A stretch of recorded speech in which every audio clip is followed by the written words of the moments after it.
8 a.m. each morning. Delegates are asked only to take one of a very small supply of the hard copies available.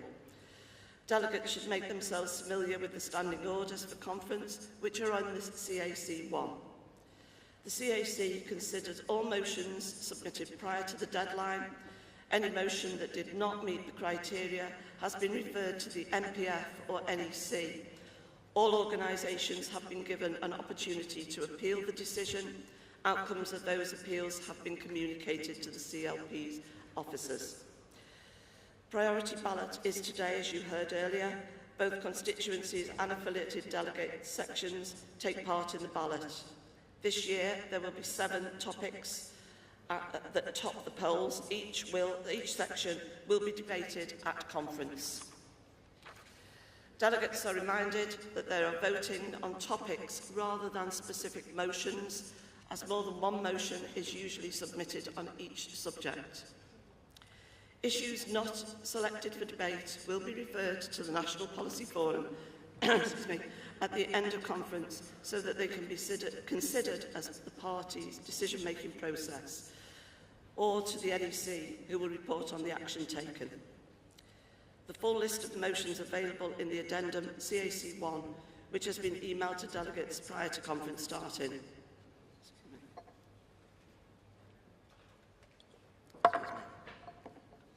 The ballot takes place from 10 a.m. to 2 p.m. today.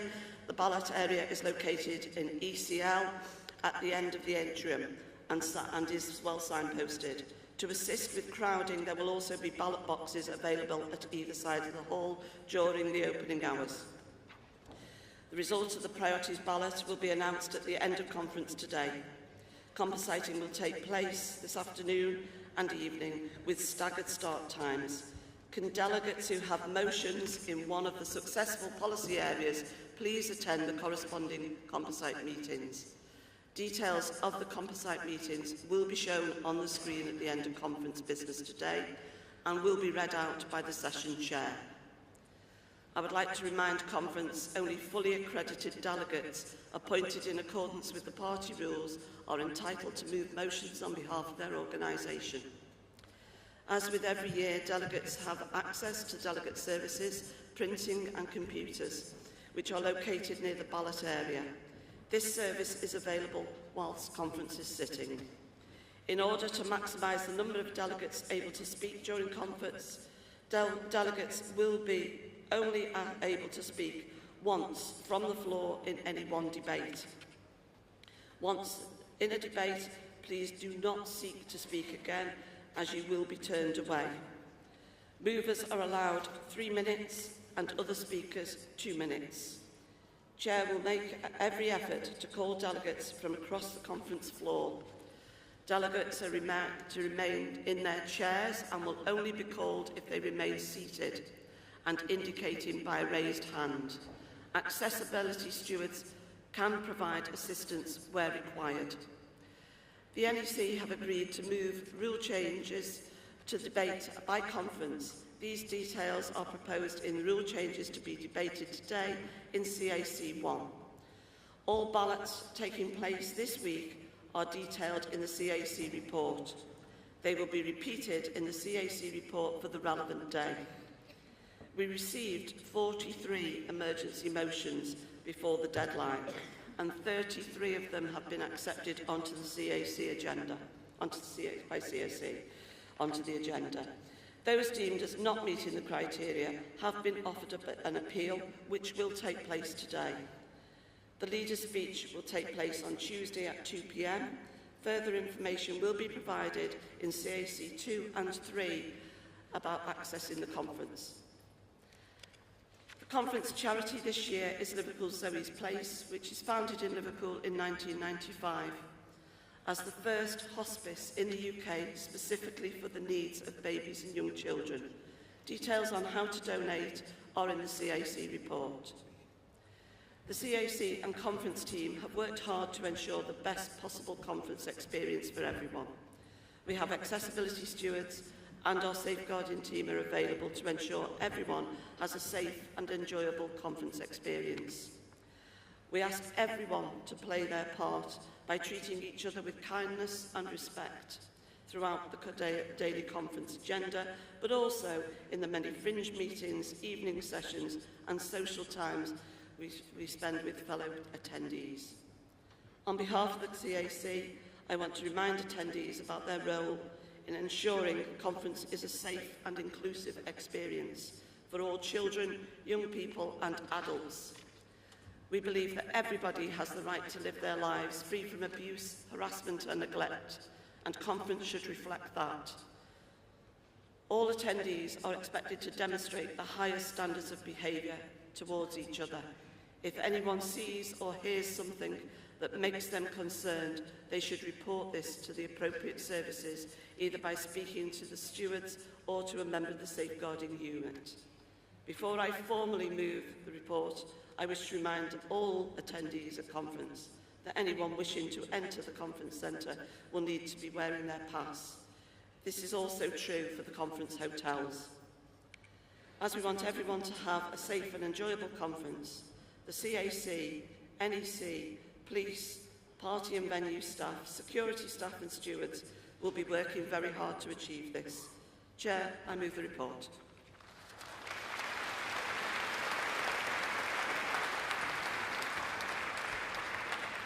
Thank you, Lynn. As Lynn says, the CAC are in session throughout the conference, so if you have any issues, it's generally much easier to go and see them rather than raise it on the floor of conference. There is now, though, an opportunity for anyone who wishes to make any points or ask questions about the CAC report. We do have a busy agenda today and want to get on with the business of conference, so just have a think about whether your point needs to be made on conference floor rather than separately with the CAC, and try to avoid making points that have already been made by other colleagues. If you do wish to make a point now, I won't call people who are standing or waving anything, so if you do want to make a point, please make sure you're not standing or waving anything. If you come to the lectern, please tell us your name and organisation from which you are a delegate. If you make a speech, I will stop you. And if you are called, please go to the desk first to register before you come to speak. Just the desk at the front there, and register before you come to speak, so that a record can be made of contributions. Does anyone want to raise any points? I can see a lady towards the back there with your hand up. Yep, yes, you're just, yeah, you, yes, yeah. There's another lady there with the glasses. Yep. And there's a lady there in the middle there. Yes, yep, there. Great. So if you come and just register at the desk first.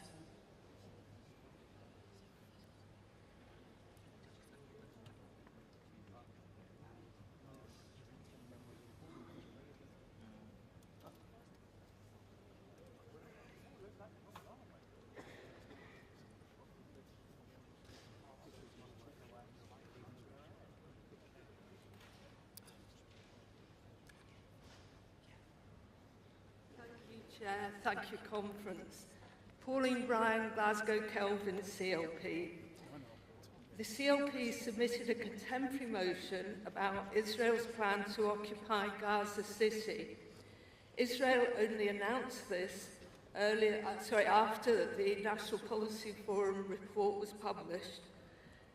Conference should have the opportunity to discuss the unfolding genocide in Gaza. We request that CAC would put the motion back on the agenda, and if that's not the response, please vote against this report. Thank you.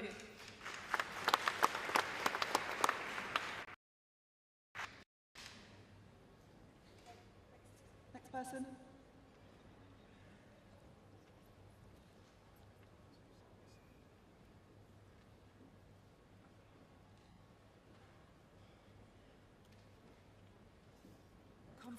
My CLP submitted a contemporary motion about Britain arming Israel's genocidal assault on Gaza. The National Policy Forum report did not acknowledge that British-made weaponry is still being used to kill Palestinians, and so this was not addressed in the report. Despite this, the CAC has excluded our motion. We request the CAC put it back on the agenda. If this is not the response, we ask delegates to vote against the CAC report. Conference should discuss this and the unfolding genocide. Can I just remind people that want to speak not to repeat points that colleagues have already made, because we do want to get on with the conference. Next speaker, please.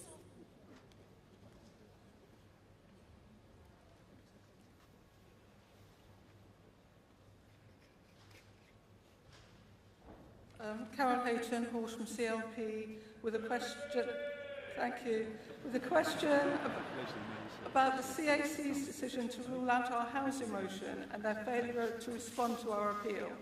We were prompted to submit a resolution to conference following the publication of the government's homelessness figures on July 31st. These reported that the number of households in temporary accommodation is at a record level. Over 130,000 households, with an 11% increase in 1 year. We were also concerned by the statement made by the Chair of the Department Select Committee concerning the impact on the freeze of the local housing allowance. The CAC said that the issue raised had been substantially covered in the MPF report. We submitted an appeal to the CAC. As we have thoroughly reviewed the MPF report, we are unable to find any mention of the key points in the report. There is quite shockingly no mention at all of homelessness or a strategy to tackle it, or of the record numbers in temporary accommodation. Nothing on the local housing allowance or rent controls. There is no mention of the right to buy. There is only one mention of the housing crisis, which is that it was noted. We said that if the CAC maintained that the content of our motion was substantially covered in the FPO report, could they point out where that coverage occurs with reference to page numbers? We have had no such response from the CAC. We are therefore asking the CAC again, excuse my cold, to provide the requested response to our appeal with specific reference to page numbers to assure us of the integrity of the contemporary motion process. If the CAC is unable to do so, we encourage delegates to vote against, delegates to vote against CAC 1. Thank you. Final contribution.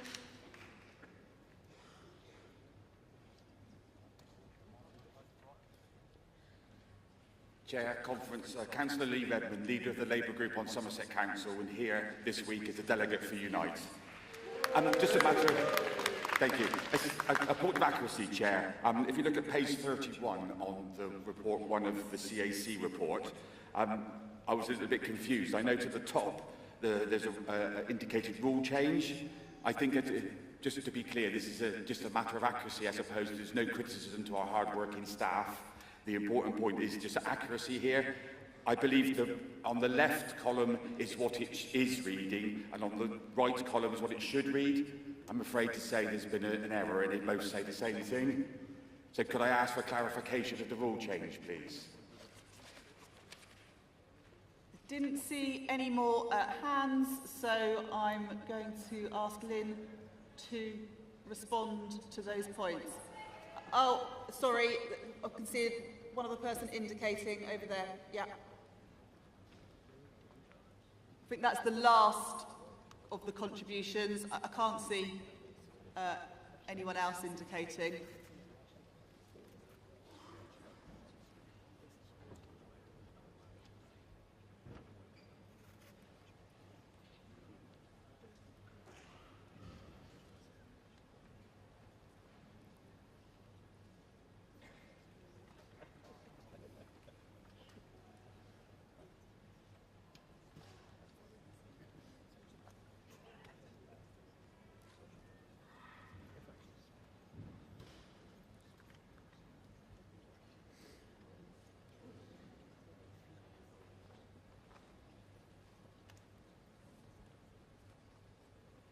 Thank you, Chair. Sue Blackwell, Labour International.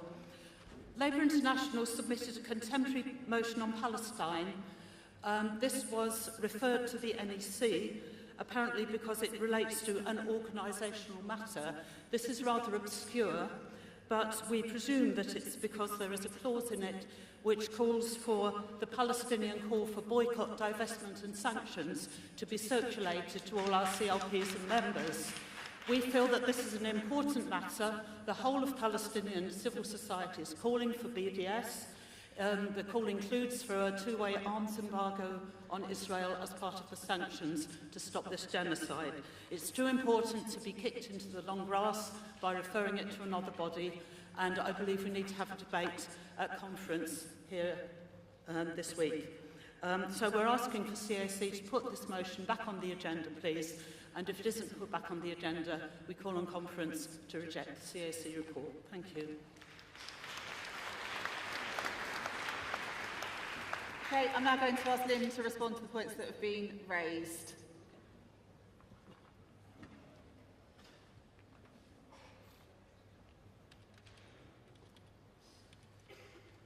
Okay, Pauline, I'm sorry I didn't catch the second delegate, but you both raised the issue about Gaza.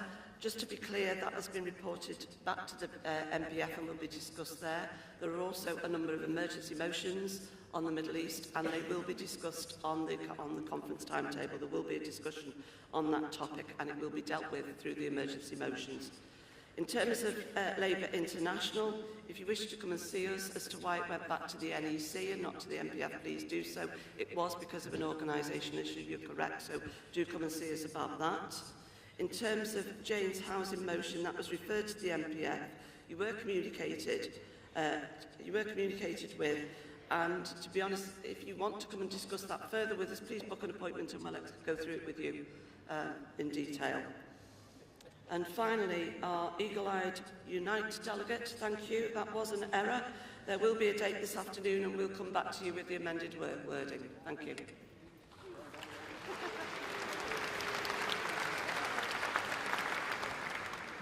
Okay, thank you, Lynn. We now need to vote on the CAC report. Having listened to Lynn's response on the points raised, could I see all those in favour of accepting the report? All those against? Okay, that has clearly been carried, colleagues. Thank you very much.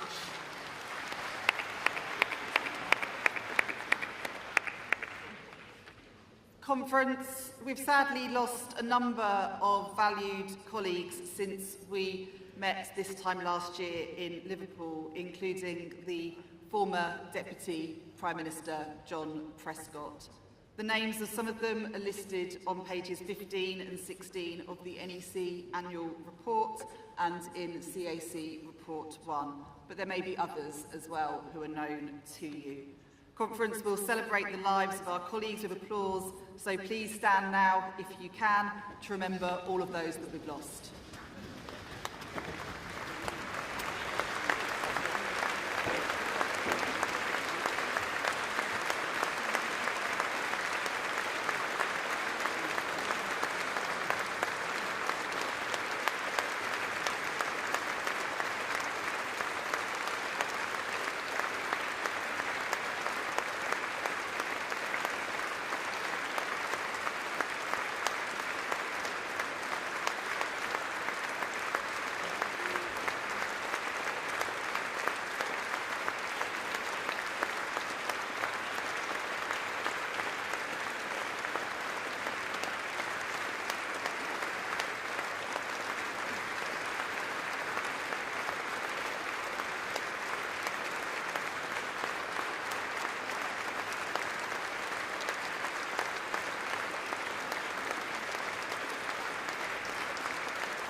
Thank you, colleagues. It now gives me great pleasure to introduce a woman that I've worked with incredibly closely over the last couple of years and who I'm so incredibly proud of, our brilliant General Secretary, Holly Ridley.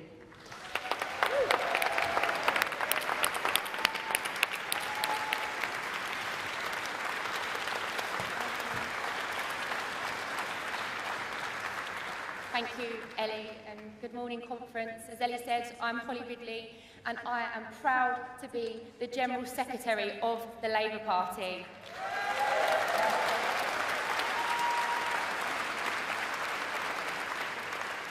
Now, that line has even more significance for me today because I stand on the stage with my 6-year-old daughter, Violet, in the audience. It's the first time she's seen me deliver a speech because last year she sat at home and watched on the television. But she was so desperate to be here today. Now, Violet probably knows more about politics than the average 6-year-old. Last year, during the general election, she explained in great length to her class how elections work and why voting is important. But it is when she started explaining the D'Hondt system at Christmas dinner that we really started to get worried. Violet has this passion to make things better that inspires me every single day. And each time I hear her talk about the importance of being kind or why we have to protect nature, I'm reminded of why politics matters. I'm reminded that no matter how tough the road seems, we keep driving forward, not for ourselves, but for our children, our neighbours, our communities.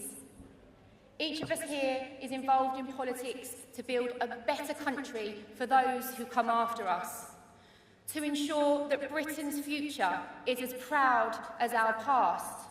It's what kept us all going in opposition, knowing that one day we might get a chance to change the country. Well, conference, that day has arrived, and it has arrived because of you.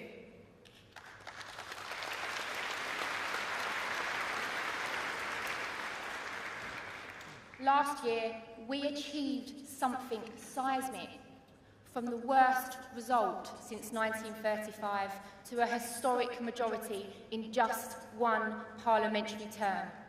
You did that. We put the Labour Party back where we belong, in government, delivering for the British people.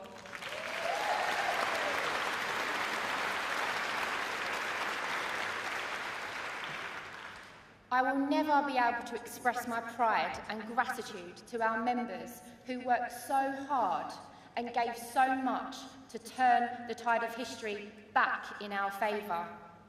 And look what we have achieved since. Free breakfast clubs in schools, 5 million more NHS appointments, a pay rise for 3 million working people,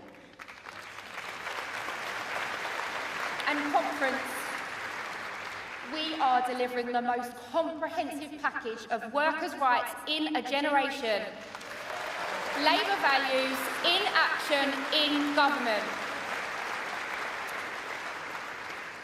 There is a long way to go to repair our country after 14 years of neglect and mismanagement under the Conservatives.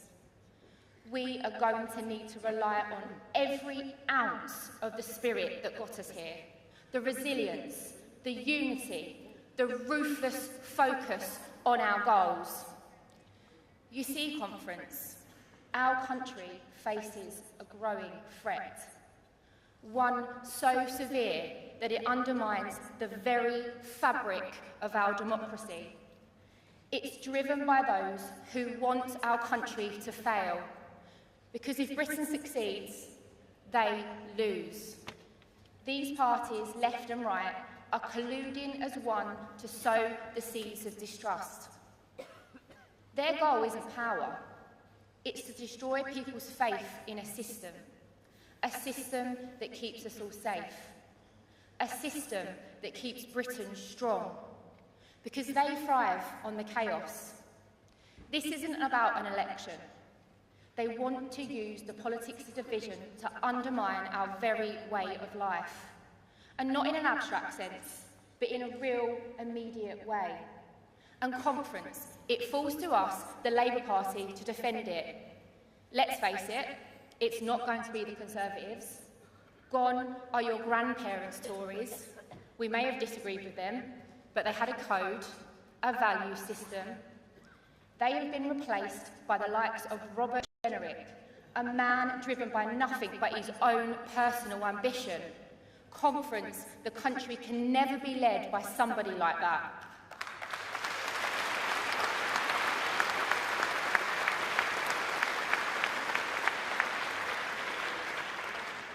And that brings me on to Nigel Farage, a man who wants to replace our NHS with an insurance model of healthcare, a man who voted against banning zero-hour contracts, a man who called for the US to implement trade penalties on the UK, even though he knew it could cost jobs and drive up bills for the British public. The man is fundamentally unfit for office.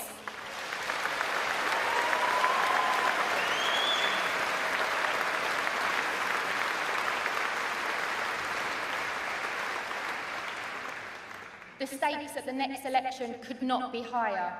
It's not just Labour and reform on the ballot. The future of our country is. If there ever was an issue to focus the mind, to move us beyond the petty squabbles that sometimes blight Labour politics, then this has to be it.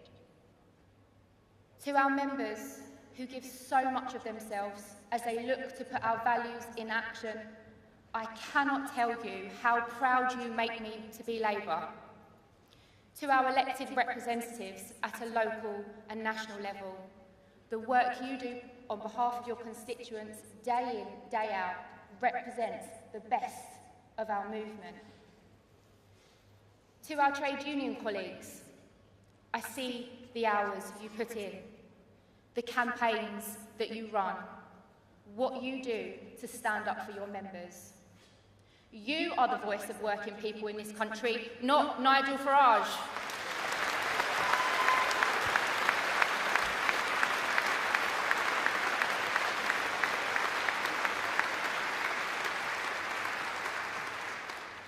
And to our Labour Party staff, because of you, it continues to be the honour of my professional life to lead this organisation. Thank you.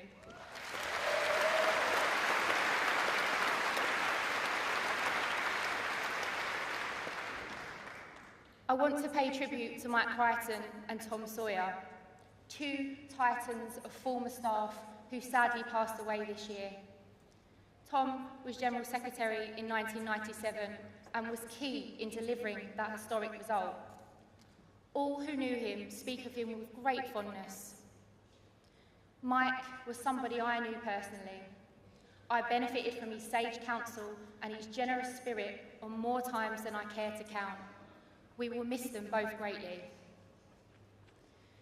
Conference, I cut my teeth as a trainee organiser. And when I was first employed by the Labour Party, my role was part funded, part by the GMB, and part by a private donor, Graham Cole. And because of them, the Labour Party was able to take a chance on a working class girl from Dagenham and change my life forever.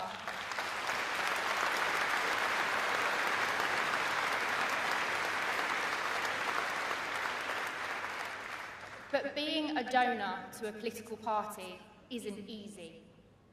It comes with a huge amount of scrutiny. People question your motives. But Conference, I have worked with so many of our donors over the last year. I have seen firsthand that they are driven by the same thing that drives us all, a desire to deliver positive change in the world, and we are very lucky to have them.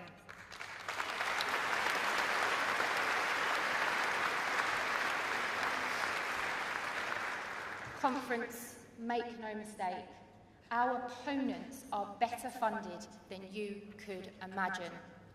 To compete, we are going to have to fundraise harder and spend smarter. We are in the fight of our lives, and I will not allow us to be outgunned. That's why we are launching a new rate of Labour Party membership, the Victory Rate. It's a voluntary top-up of £15 per month. Every penny raised goes towards funding our campaigns to put Labour values into action. Every single penny. And conference, I'm proud to announce that I signed up this morning. And if 10,000 people join me, that's just a small fraction of our membership, then we will be able to write to millions of people about what we are delivering for Britain. We'll be able to invest more into our campaigns, ensuring we can push the envelope. In 2024, our field campaign was described as the best in the world. Conference, let me tell you now, our field campaign in 2029 will be even better.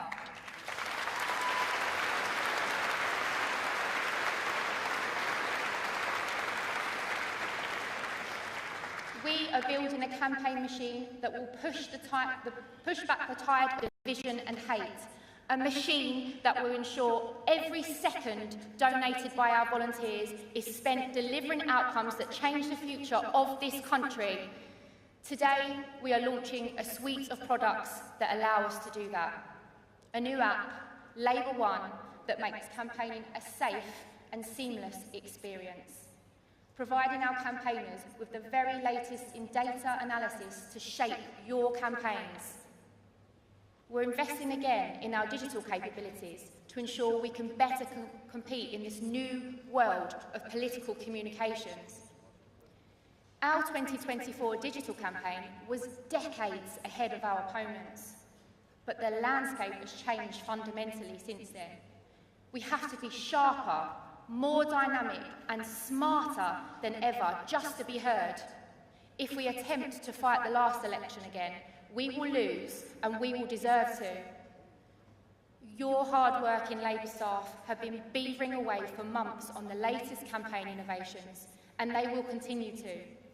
Honing, testing, tweaking, doing whatever it takes to ensure that you have the tools you need to win.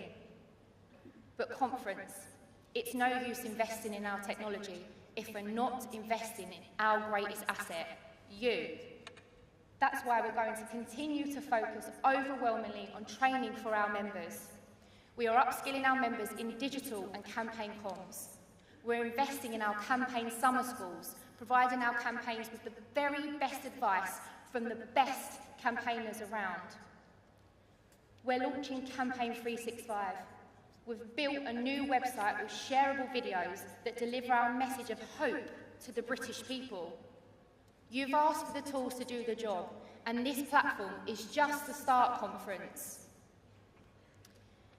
And as I stand here, as only the third female General Secretary in our party's history, with a Labour cabinet where 3 of the 4 great offices of state are held by women, and a PLP where we have more female MPs than at any point in our history, I am so proud to be launching the latest tranche of the Jo Cox Women in Leadership Scheme.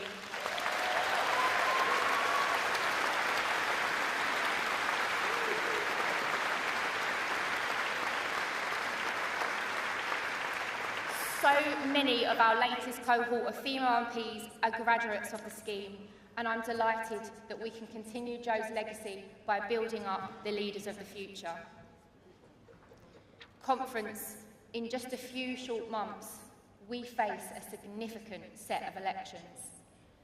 In 2026, we are contesting seats in Wales, Scotland, and across most of England. We're not just fighting reform. We'll be fighting the Greens with their Let's Be All Things to All People strategy. We'll be fighting the SNP and their decade-long record of failure. We'll be fighting Plaid, who are the only route to a reform government in Wales. These elections will be tough, but we have faced tough tests before. Winning is hard. It takes discipline and unity and hard work.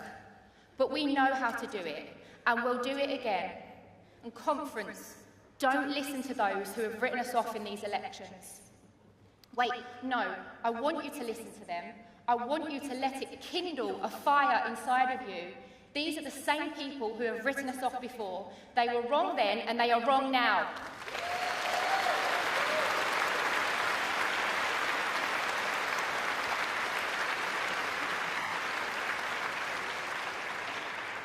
But to win, just like in 2024, this is going to take the very best of our movement. But conference, together, we are greater than the sum of our parts. Or, to put it another way, we achieve more together than we achieve alone. It is time for us to dust ourselves down and get back in the fight. The British public is counting on us, and we will not let them down.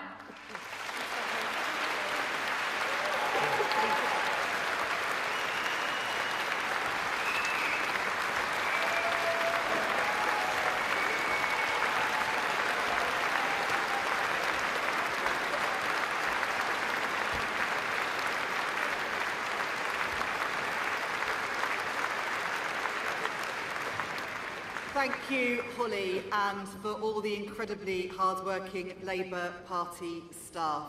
We're now going to watch a short video.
We now move to what I think is one of the best parts of conference, and that is our Merit and Best Practice Awards. This year we saw thousands of our members and supporters campaigning across the UK, and our Best Practice Awards seek to recognise those campaigns that have showed something extra special. And this year we'll be hearing a bit more about them in a video.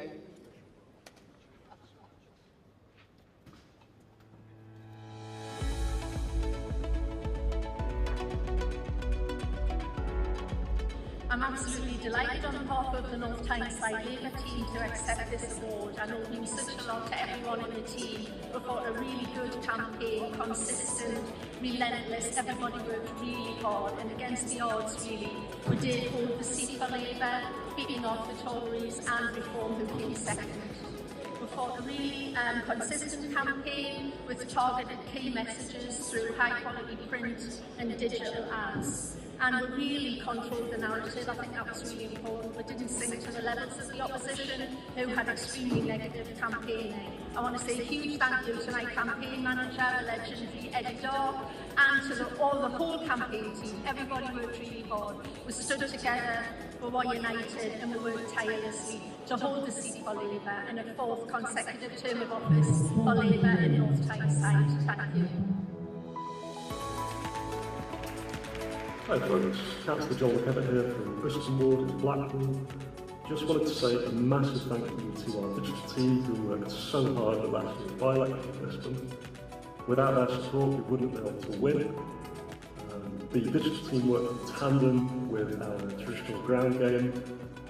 People knew who I actually was on the doorstep before I even knocked on their door.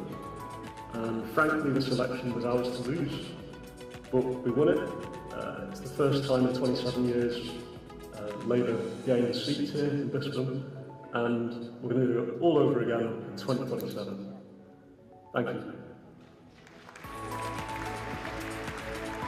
Al Carnes here, absolutely delighted to have won the fundraising category. A great evening, great company, and of course, a fantastic cause.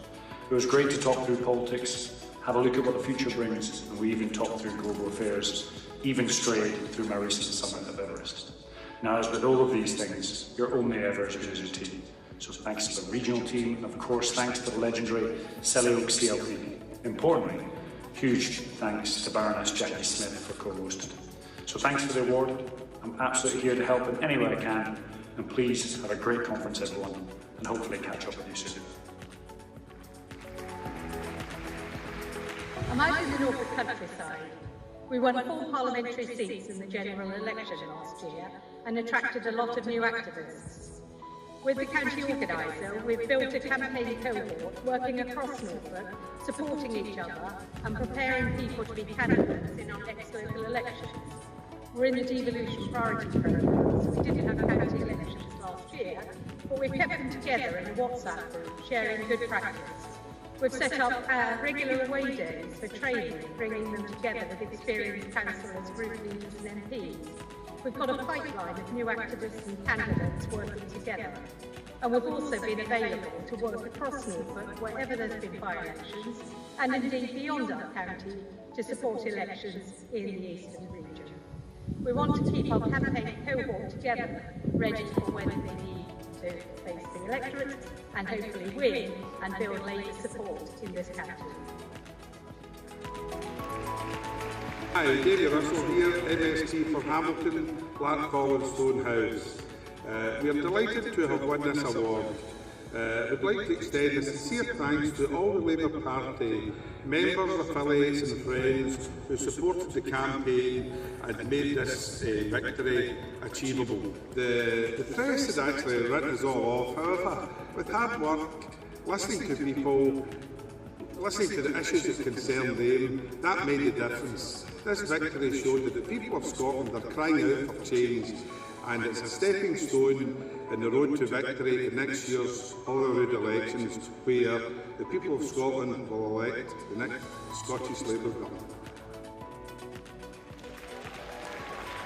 I'm delighted Bournemouth has won an award for twinning. It was really important for us to be able to support Helen Goodwin in the West of England mayoral election, and it was a really great opportunity for our activists to come to Bristol, to meet more local Labour activists, learn a bit more about campaigning, and it was a fabulous show of solidarity. So thank you so much for the award, and we look forward to supporting other South West campaigns in the coming years. It's great news that Bournemouth has won this twinning award. We win when we twin, and I'm thrilled that we were able to win in the West of England thanks to the support of Bournemouth members.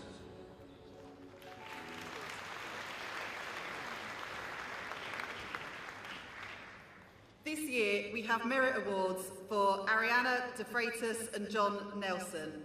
Our first winner, Ariana De Freitas, who was nominated by Stevenage CLP, for her endless enthusiasm and commitment to delivering a Labour victory in the 2024 general election and the 2025 local elections.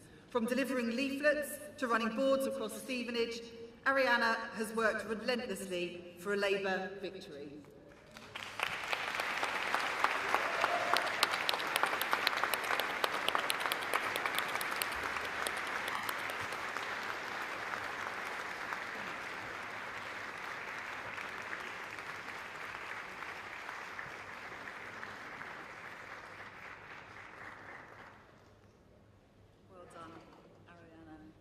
And our second merit award goes to John Nelson, who's been nominated by Hamilton, Larkhall and Stonehouse CLP for his kindness and commitment as a member for over 50 years.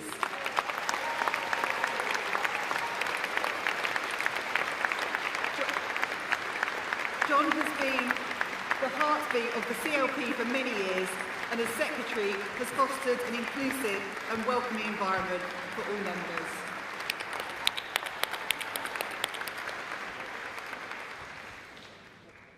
Congratulations and a round of applause for all of this year's winners.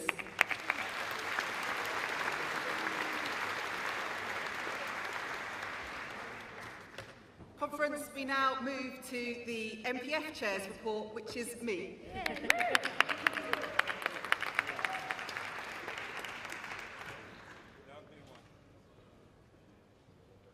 Conference, this was my first National Policy Forum consultation as MPF Chair.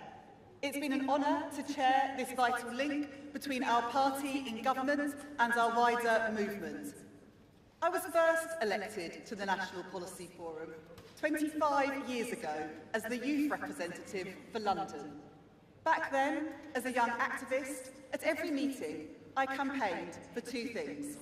First, votes at 16. Second, an end to the national minimum wage age differential.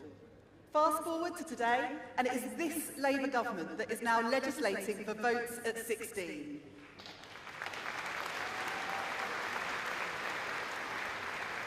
And it is this Labour government that has narrowed the pay differential and is committed to ending the discriminatory age bands. My values, your values, Labour values. Conference, from the very beginning, Labour has been a party rooted in the voices of its members. People who believe that by coming together, we can change society for the better. And this couldn't be more true than when it comes to the National Policy Forum. And it couldn't be more important today. The National Policy Forum is our party's mechanism to turn the energy and passion of our movement into a programme for government. Members, unions, affiliates, CLPs and elected representatives all coming together to shape our policy platform. Thank you to everyone, past and present, who has been involved. And I want to give special thanks to Mick Whelan, Vice Chair of the MPF and the longest serving Chair of TULO, who is standing down this year. Mick, thank you for your friendship, your dedication, and for always ensuring the voice of the trade union movement is rightly heard loud and clear in our Labour Party. It is this collective spirit that drives Labour's policy-making process. And make no mistake, it makes a difference. Take our Employment Rights Bill, negotiated at the MPF and now being put on to the statute book.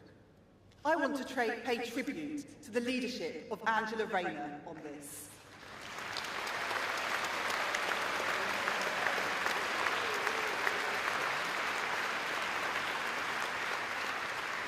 Angela working hand in hand with the trade unions and businesses to make it a reality. And for someone who was a trade union lawyer for over a decade before I entered Parliament, I know just how important this is. Delivering the biggest upgrades to workers' rights in a generation, ending exploitative zero-hours contracts, strengthening maternity rights, cracking down on dodgy fire and rehire practices and rights at work from day one. My values, your values, Labour values.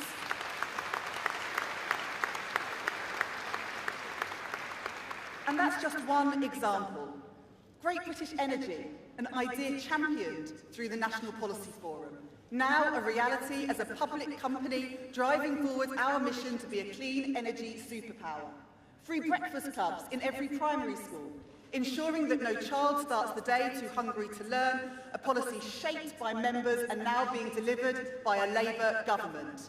Our commitment to halve violence against women and girls, a priority for me as Solicitor General and a direct result of the priorities our movement set through the MPF.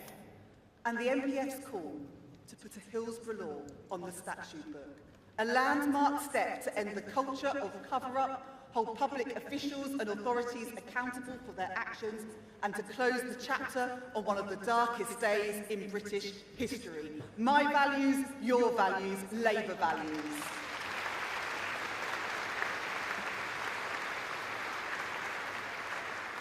That is why our members' voices are so important. That is why the MPF is so important.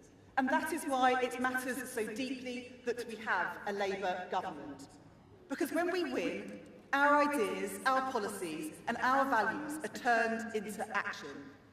But when we lose, it's our opponents that set the agenda. And their policy-making process is anything but democratic. With the Tories, it's top-down, dictated by whoever happens to be party leader. And with Reform, it's even worse. Until recently, their party was literally owned by one individual, Nigel Farage, a man who, when asked about his policies, said, and I quote, "If you ask me how you're going to do this, I can't really give you an answer." So how do they solve that problem? By importing failed Tories to help them write their policies. If the answer is Nadine Dorries, then you're asking the wrong question.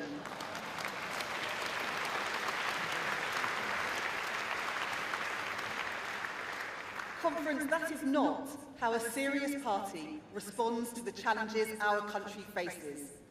And that's what sets our movement apart. We come here to discuss policy, to come to agreement to shape Labour's agenda. That's what Conference is, the voice of our members, our trade unions and our affiliates coming together from the grassroots up. That's what makes our Labour Party so special. This year, the National Policy Forum held more than 50 events, commission meetings, stakeholder roundtables and expert evidence sessions, and received more than 1,500 submissions, including from my own CLP, Lewisham West and East Dulwich, who had a fantastic MPF discussion. We engaged with the breadth and depth of our movement, from how to rebuild confidence in the police, to energy security, to the future of our NHS. Members have helped shape a powerful MPF report that ensures our collective voice continues to drive Labour's work in government. Members like Sabina, a GP from Sussex Weald I met recently.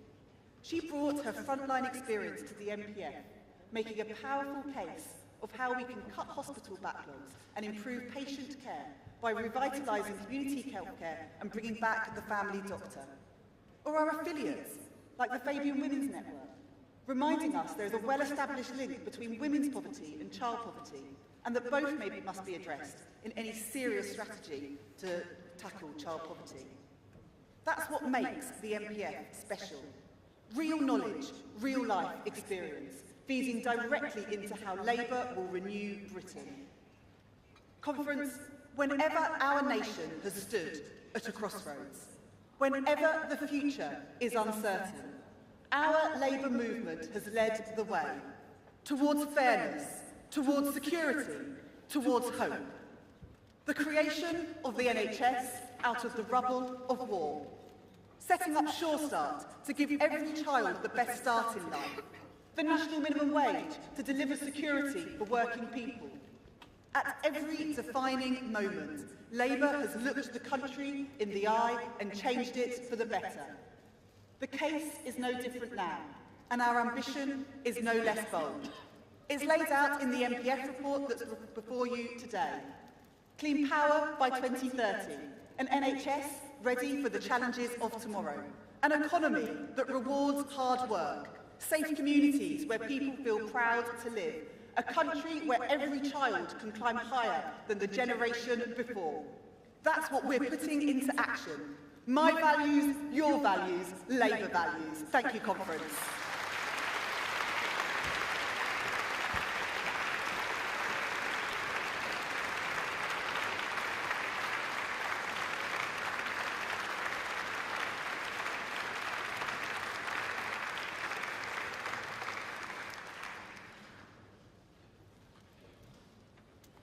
Conference will now take a vote to accept the MPF report.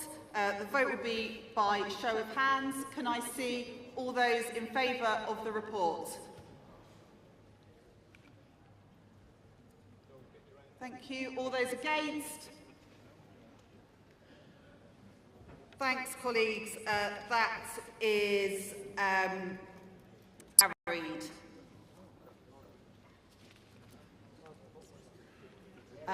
Now we will hear from the new party chair, Anna Turley.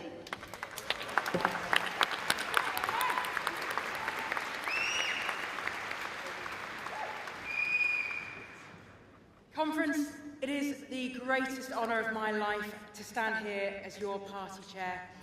As a member for over 20 years, I never imagined I'd be standing here today as chair of the Labour Party, the greatest vehicle for social progress this country has ever seen.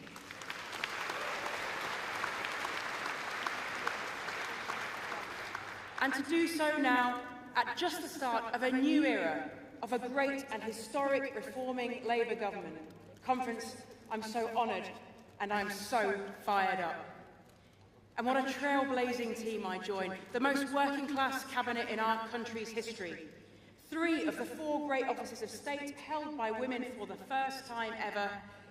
And our country, yes, that's worth a whoop, I think. Amazing.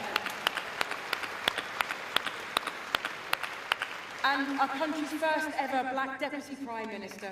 Thank you, David.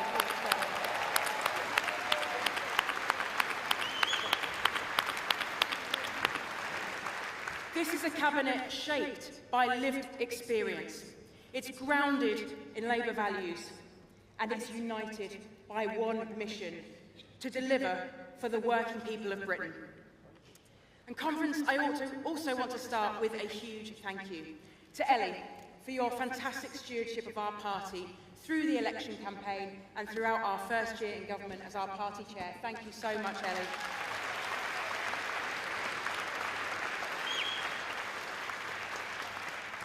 You've guided us through an historic moment, you kept us focused on telling our story, and you made sure we campaigned on it with discipline and energy. We owe you a massive debt of gratitude. Thank you so much.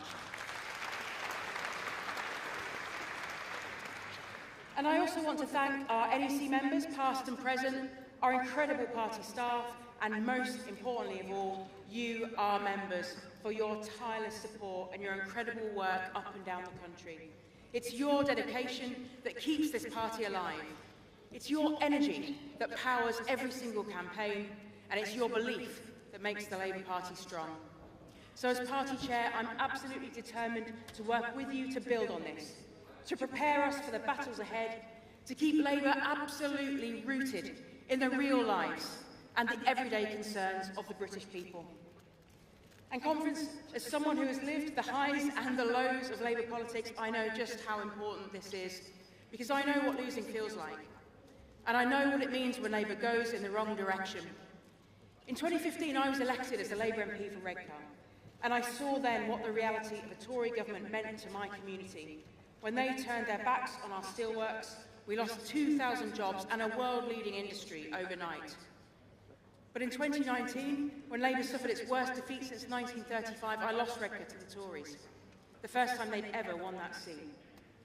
And I remember so clearly the conversations on the doorstep in that campaign, the loss of trust in voters' voices, the loss of their faith in our ability to change their lives. And that was the clearest proof of all. We can only win when we put the concerns of the British people at the absolute heart of everything we do. And that's why in 2024, the public put their faith in us once again. That's why I was able to win Redcar back. And it's why colleagues across the country were able to win back seats we'd lost and win seats we'd never even won before. And that's why I'm absolutely determined to make sure our Labour values run through absolutely everything we do in this government. And that's why this moment matters so much. I'm 46 years old and I've lived 32 of those years under Tory governments. And now, after years in the political wilderness, we can finally set the agenda. We can finally make the real change to the country. And we can finally put ordinary people first. Yes, we had one of the worst inheritances. And yes, at times, we all know this last year has been tough. And yes, there have been difficult trade-offs, because governing is never easy. But never, ever forget, no matter how tough things get, a Labour government delivering with Labour values is always, always better than a Tory government clinging to power.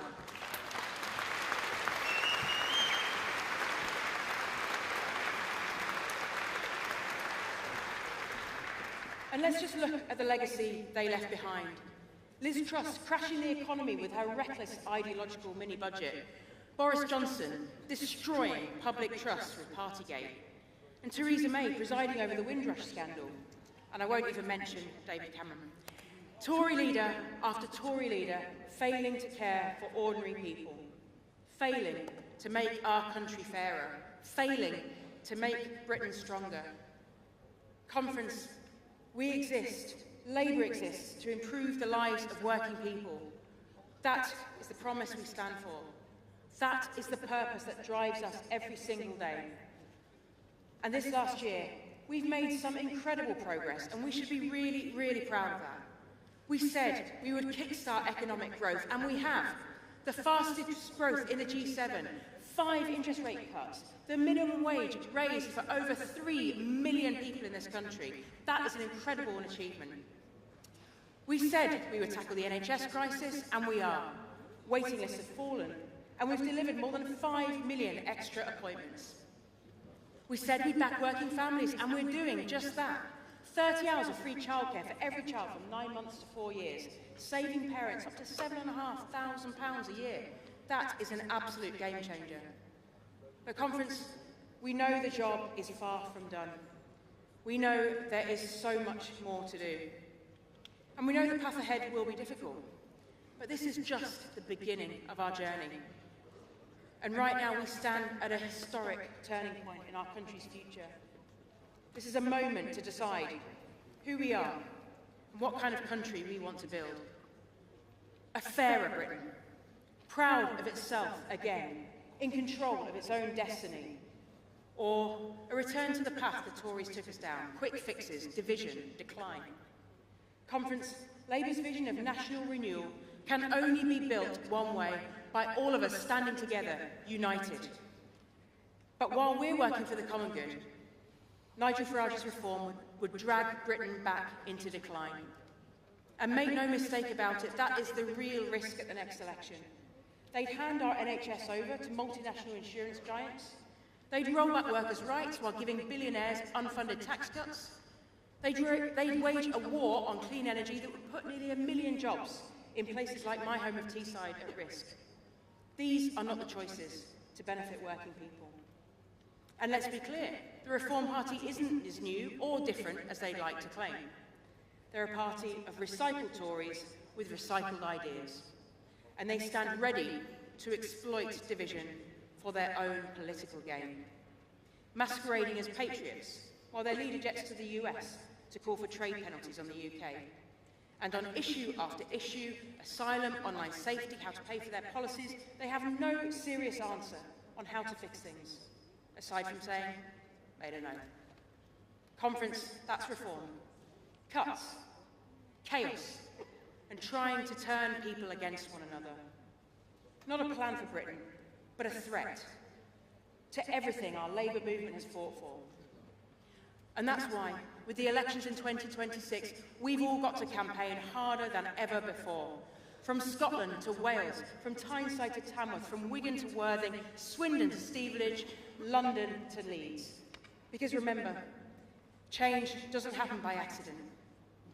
Every single gain we have made is the result of hard work, discipline, and determination. And that is why 2026 matters so much in our councils, in our devolved communities, in our devolved government, and in our communities up and down the country. Every single election is a chance to show Labour's vision of renewal and protect the progress we're making.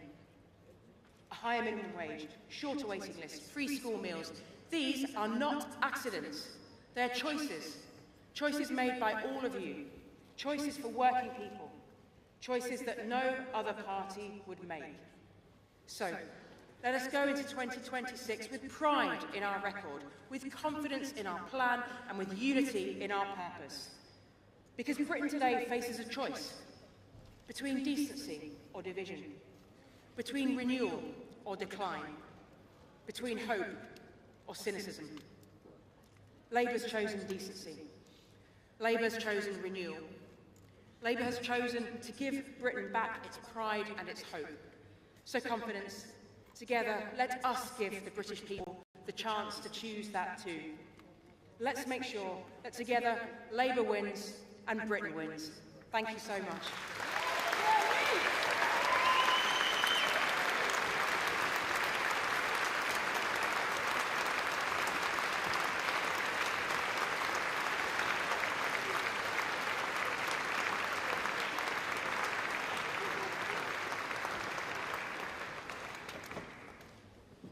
Thank you very much, Anna.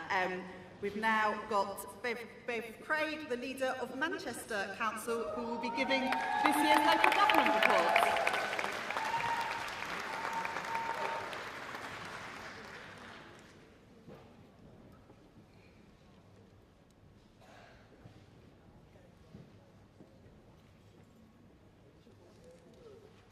Thank you, Conference. I'm Councillor Bev Craig, leader of the great city of Manchester, and proud to be leader of Labour in local government, the largest party in local government.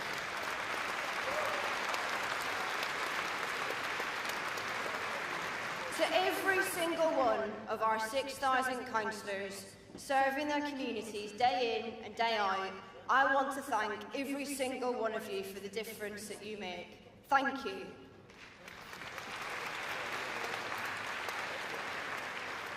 In local government, we're the thinkers and the doers, the pragmatists that look after the day-to-day, keep your streets clean and your local services running, all the while planning for a better future. We build homes, grow economies, regenerate neighbourhoods, create opportunities and build local areas we're all proud of. We fought so hard to see a Labour government because we know the difference that it can make. Labour Council stood on the front line as a shield for our communities through the dark years of austerity. When government stripped away resources, when families were left to struggle, it was Labour councils that stepped up and fought back, delivering and protecting our people. We were badly let down by the last government, and we can never let them forget it. But when we rose to general election victory last year, the challenge had never been greater. So much of our country was crying out for change. Schools and hospitals crumbling, councils left to go bankrupt, an economy faltering. But something worse, communities let down, without a voice, left behind, feeling that they didn't have a stake in the direction that they were going, and looking for answers, looking for hope. And Conference, they looked to us, and there was no time to wait. So we've rolled up our sleeves and got on with fixing this country, backed by a government that for the first time in a generation wants to work in partnership with councils on the things that matter. And I want to just take a moment to thank the outgoing team, the former Secretary of State for Housing, Communities and Local Government, our former Deputy Prime Minister Angela Rayner and Jim McMahon for the service that they gave. It really did reset our relationship.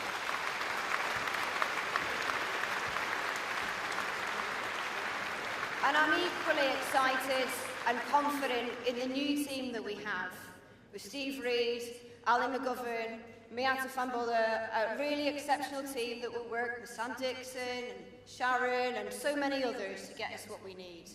Because we're a government serious about devolving power, about redistributing resources to those most in need, rather than doing what's politically convenient for your Tory mates. And in the last few days, the Pride in Place programme shows just how serious we are. £5 billion going direct into communities right across the country. Communities that are fiercely proud, and they know what they need. But for too long, they've been neglected by previous governments, dismissed as merely deprived communities, and locked out of the agency they need to improve their neighbourhoods. This isn't about money, it's about power, it's about belonging. It's creating a neighbourhood that you're proud. When you walk out your door on the way to work, you look around your streets, the parks your kids play in, your high street, your neighbourhoods. It's a sense of belonging created by good Labour councils. And we've seen this seismic change too in housing. Labour councils already build more council homes and affordable homes than any other political party, smashing their targets every single year right across the country. The builders, not the blockers, in action. And councils will be the linchpin of building our transformational target of 1.5 million homes, backed by a government commitment of £39 billion on council, social and affordable homes, a real game changer, a real example of Labour in power And as a kid from a council estate, I know firsthand that this money is giving our generation, our next generation, a chance.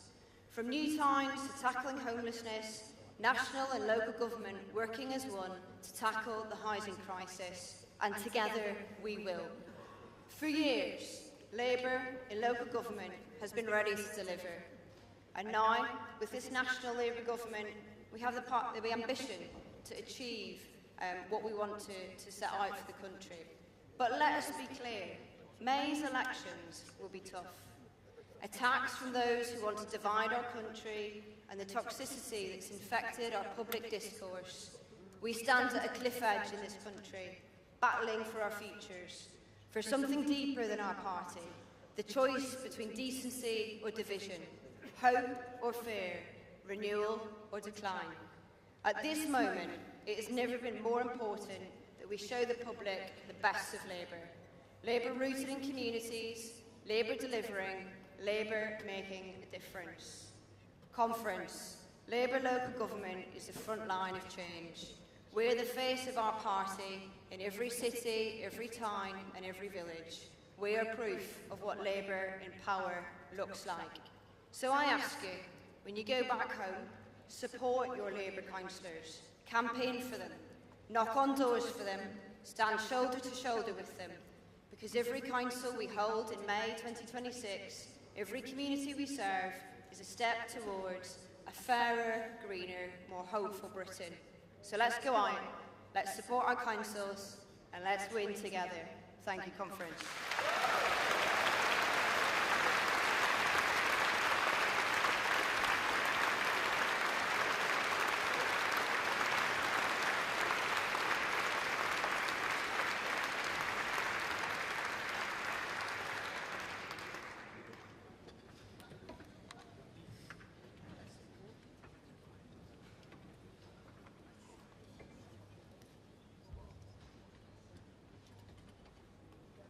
Thanks, Bev, for that fantastic speech.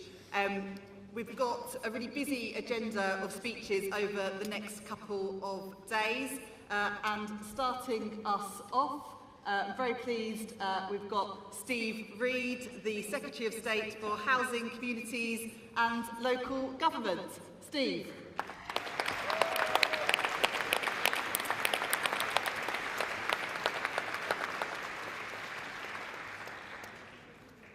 Conference. When I picked up the phone to the Prime Minister 3 weeks ago, he offered me my dream job, but not under the circumstances I would have wanted.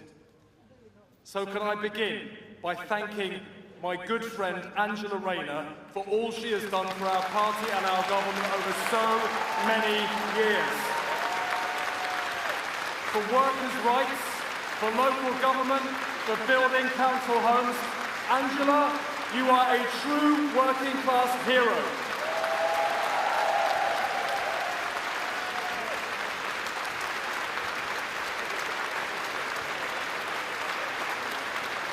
Thank you.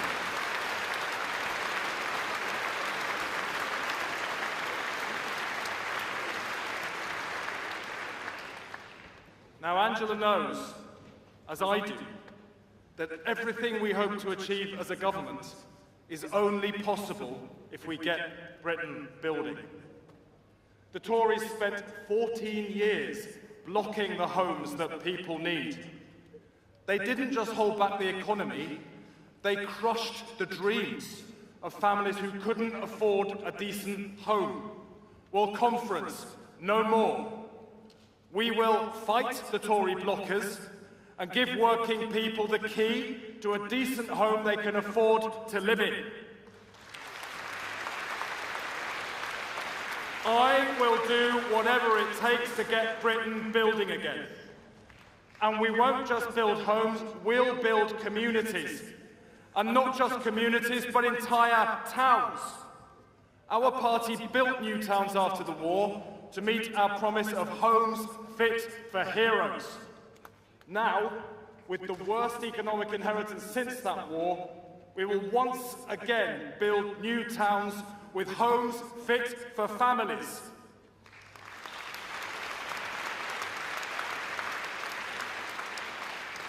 We will mobilise the full power of the state to build a fresh generation of new towns and restore the dream of home ownership to thousands of families right across our country.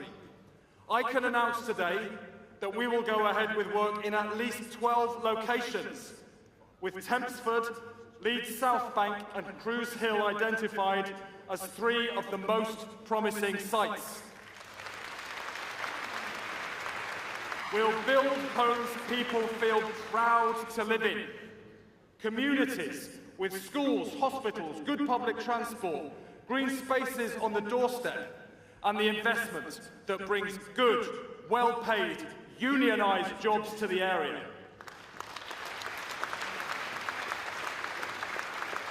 And we'll work with world-class architects to design each new town with its own character and distinct, unique identity.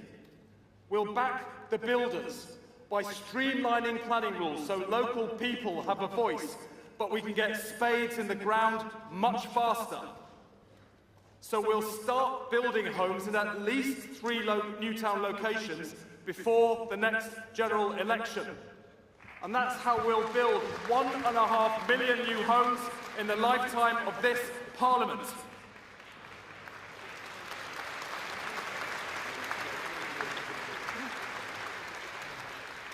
Now, rough sleeping more than doubled under the Tories. They looked the other way while people were left shivering in shop doorways and underpasses. They just didn't care, but we do. That's why this government is investing nearly £1 billion of new funding to tackle and prevent the scandal, the moral stain of homelessness. That money is being used right now to put a roof over the head of the most vulnerable children in our country. It's breaking the cycle by helping councils act more quickly to stop households becoming homeless in the first place. But I know we must do more. That's why we are investing a record £39 billion to build 300,000 social and affordable homes. Conference, that's the biggest increase in council and social housing this country has seen in a generation.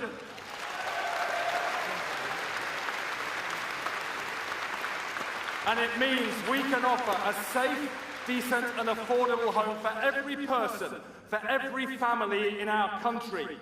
When I said build, baby, build, I meant it.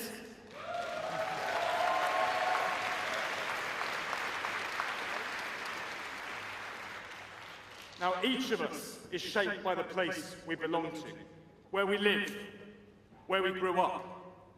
But in living memory, too many of Britain's bustling high streets have seen local shops and pubs boarded up, graffiti-covered metal shutters come down, and rubbish clutter up pavements. That decline is not inevitable. It happened because for 14 years, a Tory government told the country they were levelling up, when really they were holding people down. In the words of our party's founders, we believe in an irreversible shift of wealth and power in favour of working people. Not just wealth, power. Power. That is why this government will permanently shift power out of Whitehall into every region, town, village and community in this country. And it will help to restore those battered high streets. The Pride in Place programme is a big step forward on that journey. The 244 neighbourhoods that have suffered the most decline over the last 14 Tory years will get up to £20 million each to kickstart their recovery. And local people, this is crucial, local people will have the power to decide for themselves how that money will be spent, because it's local people who know their own areas the best. And that means community-owned pubs instead of betting shops, cleaning crews tackling litter-covered streets, and yes, homes instead of neglected sites and derelict buildings. That is how we give hope back to communities that reform is so desperate to tear apart.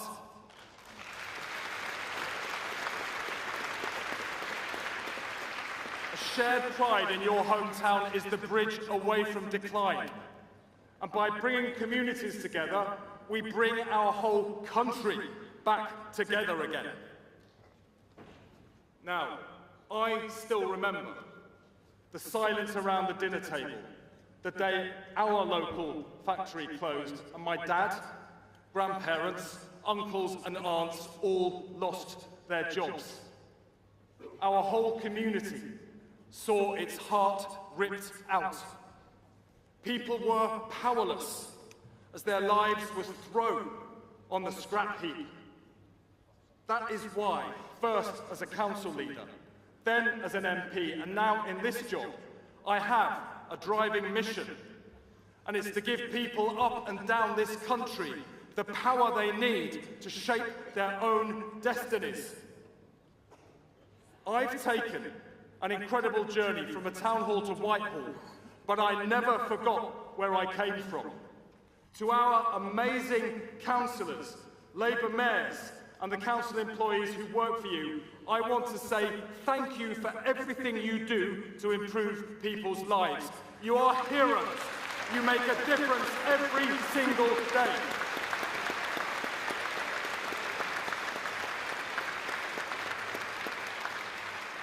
And I want to thank my fantastic ministerial team. Matt and Ali, here, Miata, Sam and Sharon, sitting in the hall as well. A little ripple of applause, please, for the team. Thank you.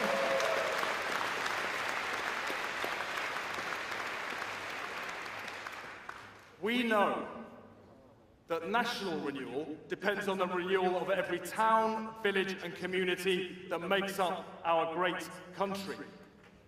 We'll build the homes people need. We'll build the communities where they can thrive. We'll bring in the investment and the jobs that will open up opportunities.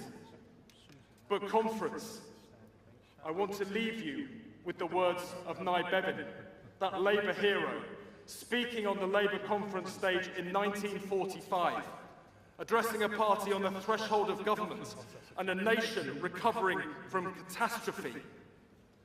He stood on a stage just like this one, and he said this: "We have been the dreamers. We have been the sufferers. But now, we are the builders." Thank you, conference. Thank you. Thank you.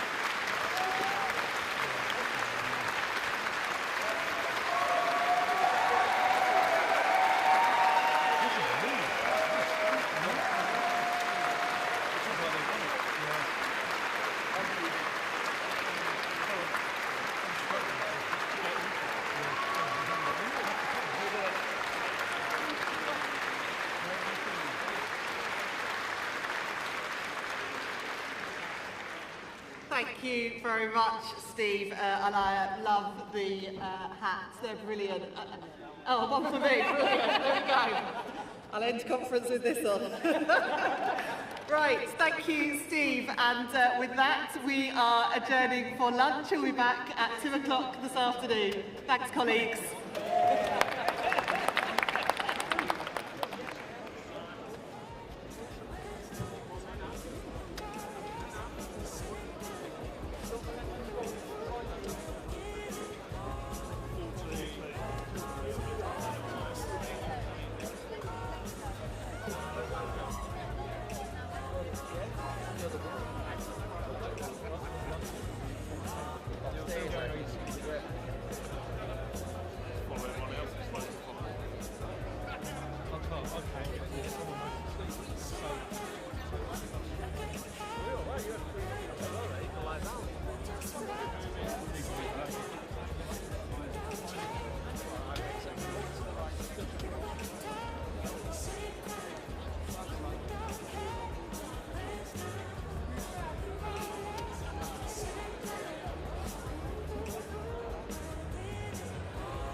Someone said there's power in the union. yeah. I think they're going to sharpen it. Sparks are coming.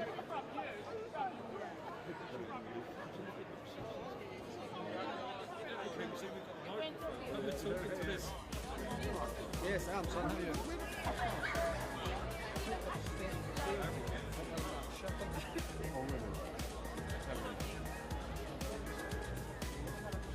I would imagine that's the middle point.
comfortably living, passengers and company. It takes practice, the method is in the madness, spark enough and something catches, fire up the factory.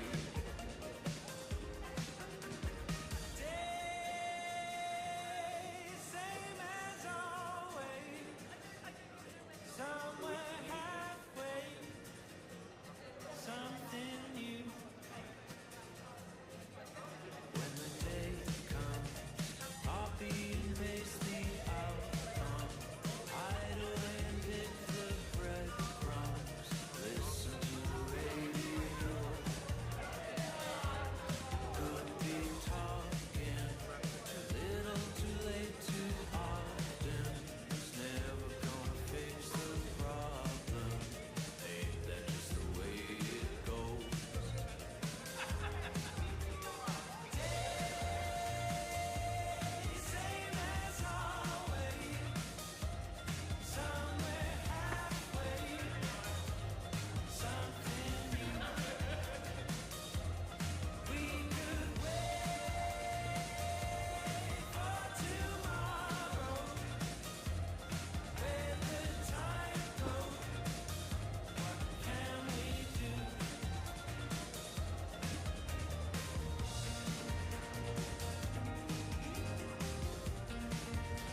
Watch you move like that.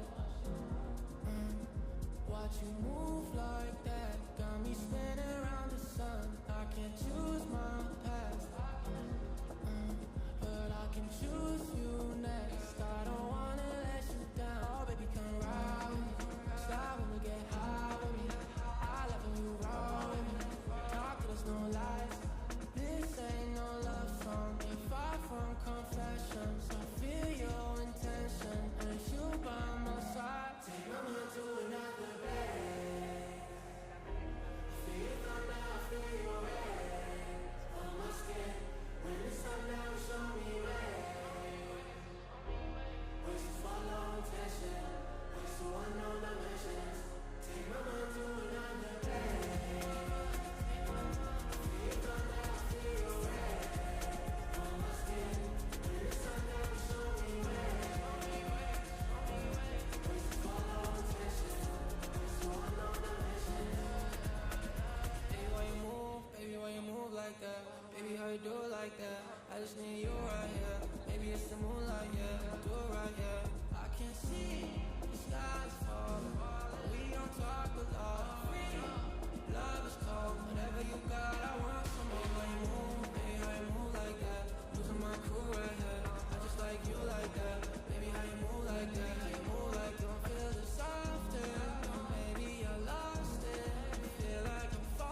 something beautiful, somewhere hiding in the undergrowth, but you won't let me go.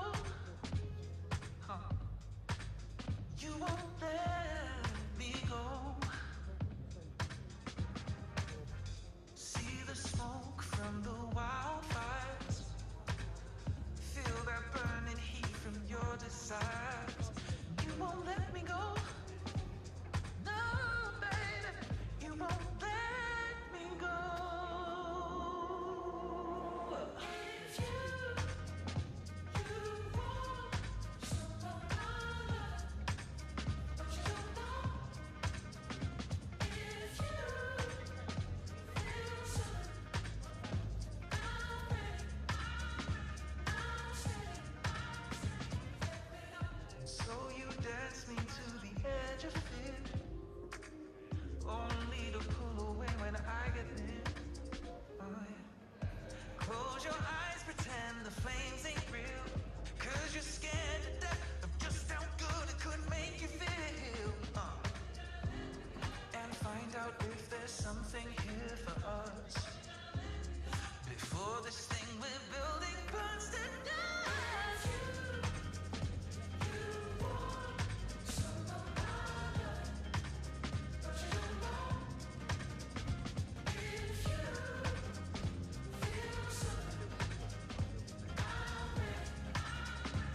She said, feel the beat, forget that broken heart. Oh, and oh, I can feel the night slipping by. Oh, away from me. And oh, I saw the light in her eyes as she came right up to me. She said, oh, hi, nice to meet you tonight. Maybe we could go dance, get up off our feet. She said, this life ain't forever. We're so here together, then let's play it on repeat. We can dance all night. We can dance till the morning light. Let's forget about our worries and the wild road outside. She said, oh, hi, nice to meet you tonight. Maybe we could go dance, get up off our feet. We can dance all night.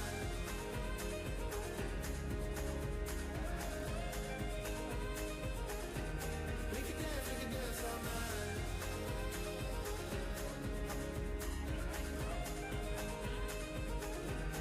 She said, oh, hi, nice to meet you tonight. Maybe we could go dance, get up off our feet. She said, this life ain't forever. One song here together, then let's play it on repeat. We can dance all night.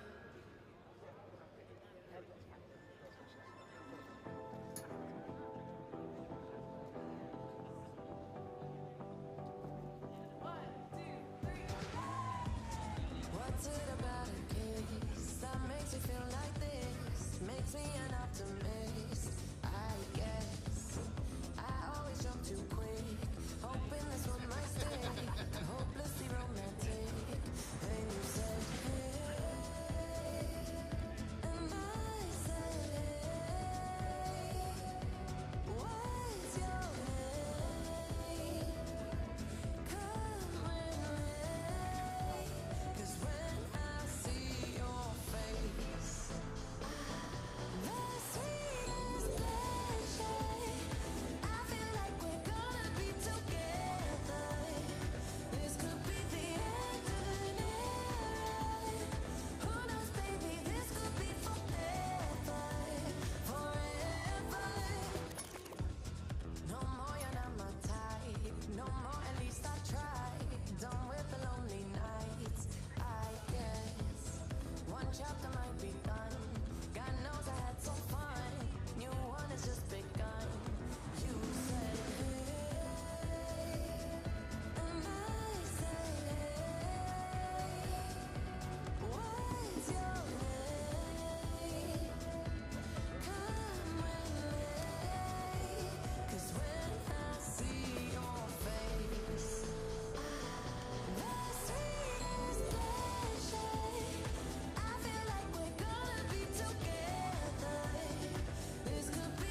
time stood still, just like a photograph. You made me feel like this will last forever. Looking in your eyes, I see my whole life.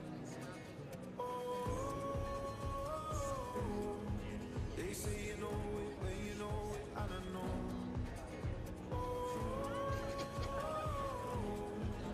Promise that you'll hold me close, don't let me go. Take my heart, don't break it. Love me to my bones. All this time I've wasted. You were right there all along. You and I start getting intertwined in song. We were never strangers. You were right there all along. I lose my mind when I'm around you. How I come alive when I'm without you. I can't help but feel so low. I wanna give you all I've got. They say you know it when you know it, and I know.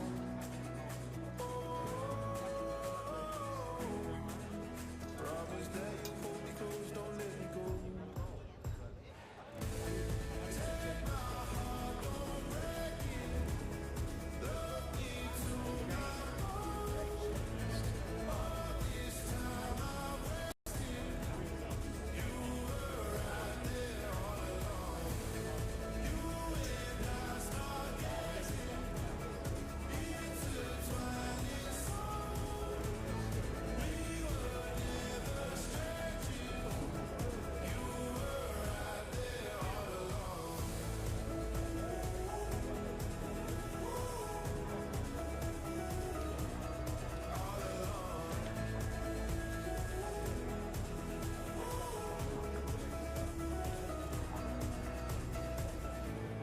Take my heart, don't break it. Love me to my bones. All this time I've wasted. You were right there all along.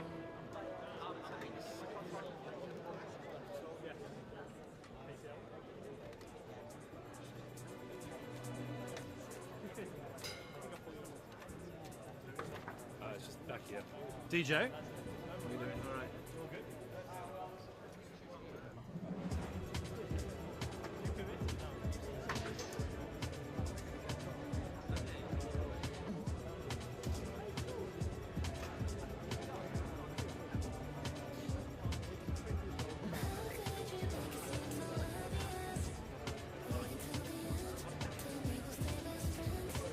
Could you make it feel so obvious?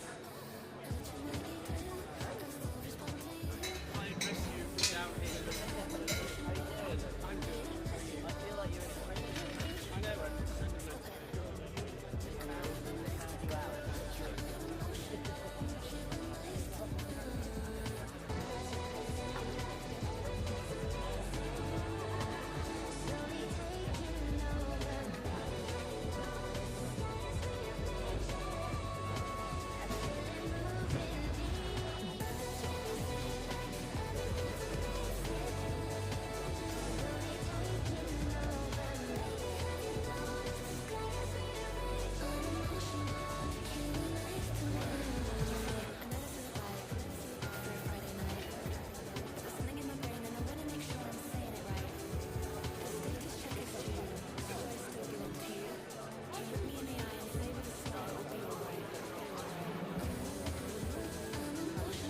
like today. What's your take? Well, I'm 2 weeks into the job and I'm out here to find out what more the government can do to get building sites like this off the ground. We're looking at how we can cut through red tape to get planning working faster. We're looking at how we can give better support to renters. We're getting spades in the ground, cranes in the air.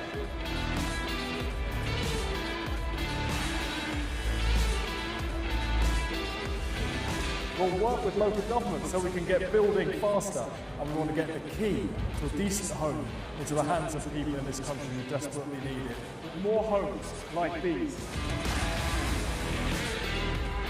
Build, baby, build. That is the way to get the homes that this country needs. Build, baby, build! Right. Build, baby, build. Just build, baby, build.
Conference, please take your seats.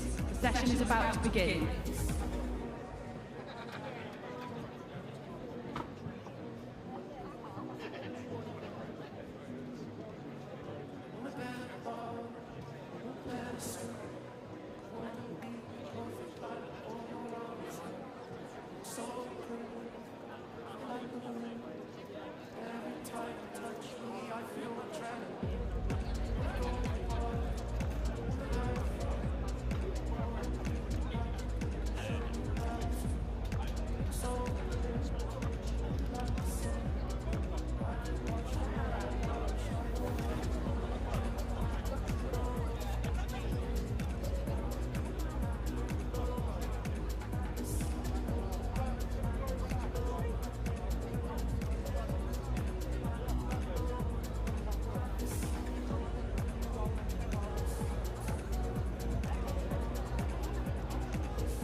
Conference, please take your seats. The session is about to begin.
Conference, please take your seats. The session is about to begin.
Conference, please take your seats. The session is about to begin.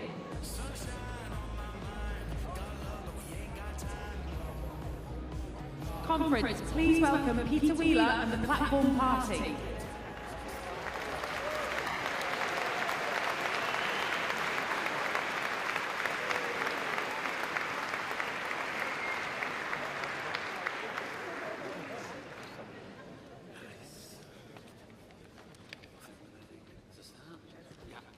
Just looking at the back. Okay, conference, welcome back. Hope you've had a good lunch. Hope it's not been too good a lunch, though. We've got the international session to start off now, this session. And to introduce Anthony Albanese, I'm asking Keir Starmer, please. Keir.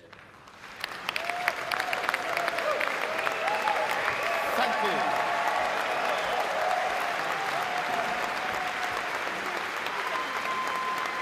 Thank you, conference. Thank you. It is an absolute privilege to introduce a friend of mine, a real inspiration to those of us on the left, someone who is leading his country in the politics of renewal, and of course winning a landslide victory earlier this summer in Australia.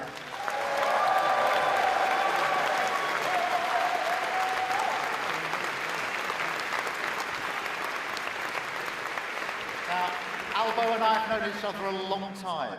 We've met in many places around the world.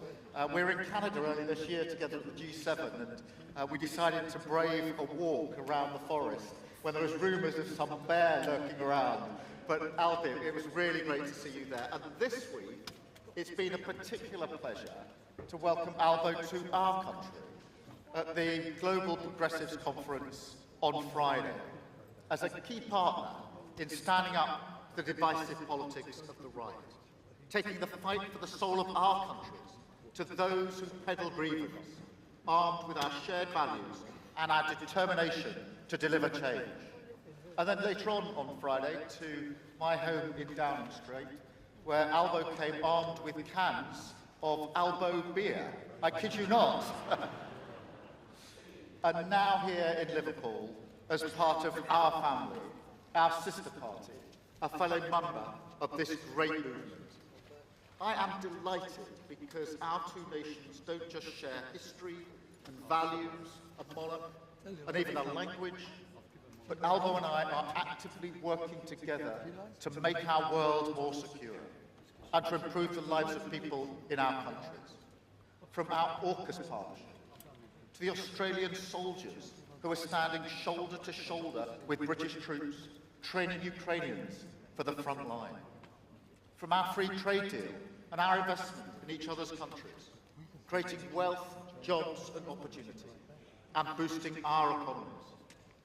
This is a relationship that really matters. So I am delighted to introduce to the stage a true friend of Britain, my friend, the Prime Minister of Australia.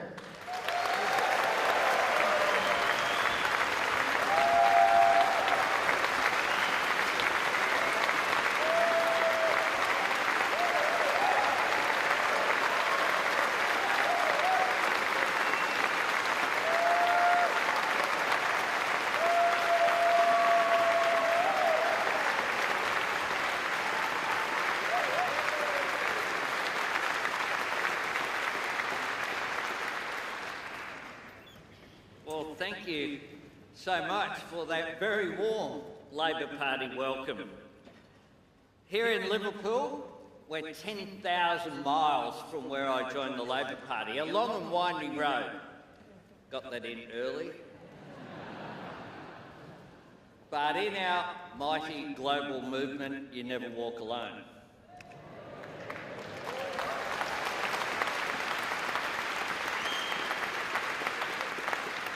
And just for balance, a shout out to all the evidence supporters out there as well. And thank you to my friend Keir for the Arsenal jumper. Number 31 on the back that I received on Friday. Thank you to my mate and your leader, Prime Minister Keir Starmer.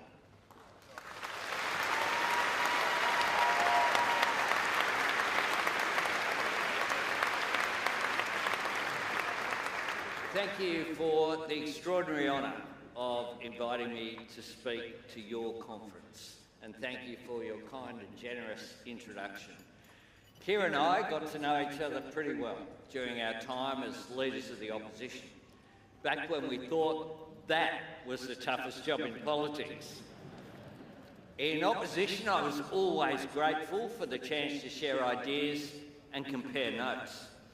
In government, I value the opportunities we have to work together and get results.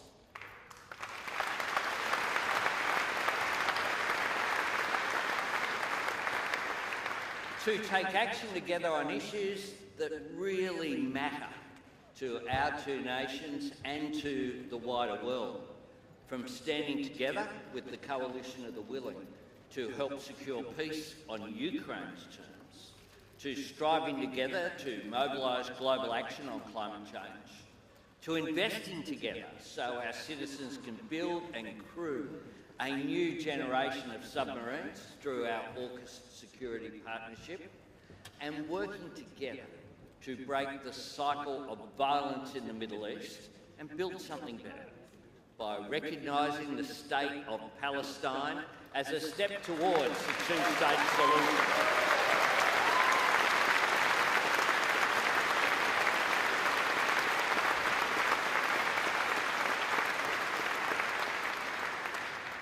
want to see and we understand that is so essential for Israelis and Palestinians to be able to live in lasting and secure peace.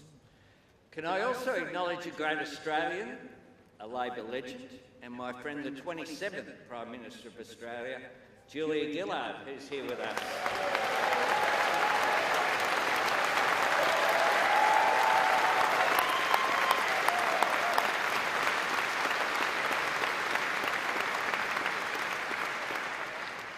Friends, none of us who join the Labor movement, whether in Australia or here in the UK, do so in search of an easy life. And no one comes to a Labor conference expecting a quiet weekend. Our conferences are big, diverse and passionate family gatherings. And like any family, when we all get together, occasionally we have our differences. Commentators sometimes fixate on those. But the debates that we hold here are not just healthy, they're essential. They are a sign of life. The energy and enthusiasm of our rank and file members has always been the beating heart of our movement. As parliamentarians, we stand on your shoulders. And as parties, we draw our strength from solidarity of values, not uniformity of thought. That's what all of us who belong to the Labor movement understand.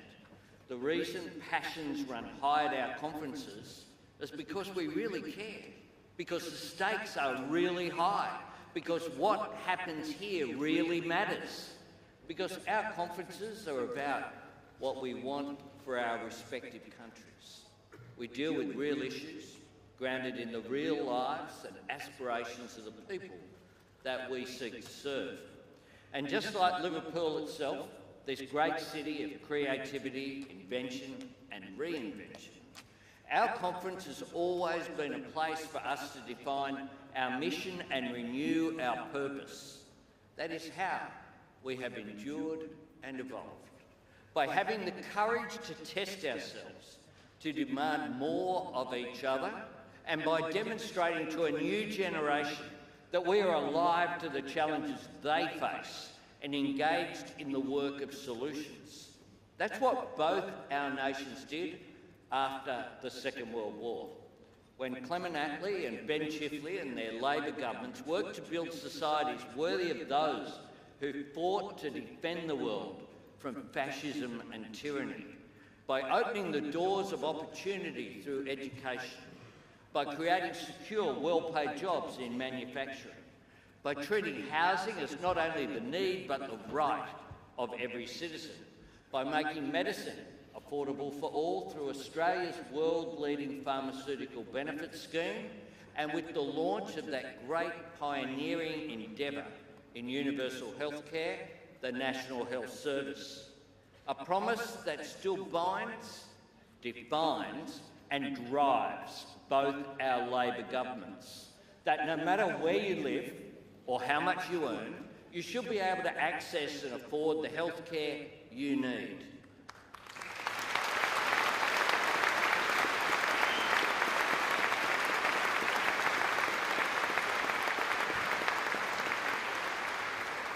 The same work of renewal drove Harold Wilson and Gough Whitlam through the 1960s and 70s, when their governments made equality for women a Labor cause, when they grasped that for Labor to continue to be the party of fairness and justice, we had to become a party for the elimination of discrimination and prejudice. Just as in the 1980s and 90s, Bob Hawke and Paul Keating passed the torch to Tony Blair and Gordon Brown, where in both our countries, Labor was able to remain the party of compassion and opportunity by embracing our role as the party of openness, aspiration and prosperity. In the pages of the history books, and with the benefit of hindsight, all that seems like a natural progression, but we know differently. We know every generation encountered resistance. We know every generation had to overcome sceptics and cynics. And we know that every Labor generation understood that to fulfil their purpose, achieve their goals, give life to their values, and keep faith with the people and movement they served. They had to be in government.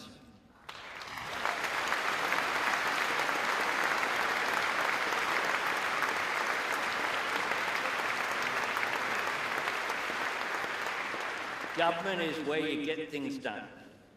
The Labor mission has never been a theoretical exercise or just a rhetorical one. Our work is measured in deeds, and it depends on delivery, on change our citizens can see, tangible, practical outcomes that make a positive difference to people's lives.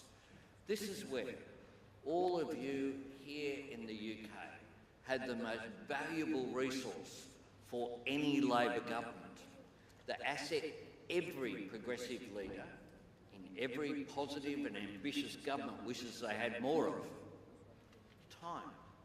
To give you some sense of that, in Australia, my colleagues and I were re-elected less than 5 months ago, and yet our next election is due before yours. For Labor governments, every single day counts, because it takes time to turn promises into progress. It takes time for plans to work and be seen to work, for inflation to fall, wages to rise, new homes to be finished, new energy connected, new hospitals to open, new investments in education to flow into results. It takes time to tackle problems that have been created over decades. It takes time to repay trust by delivering on commitments, and in doing so, build trust for future action. It takes time to make change with people and make change work for people. And none of that means we can expect or ask for patience. Cost of living pressures do not wait. Communities that need new jobs and homes cannot wait. Families that need better schools and hospitals cannot wait. The challenges that the world throws at us, from economic turmoil to threats to our national security, never wait. And the action that we need to take on climate change, the work we need to do to seize the jobs and opportunities of clean energy, that cannot wait. So while governments always need to be able to tell the difference between what's urgent and what's important, in the end, we have to do both.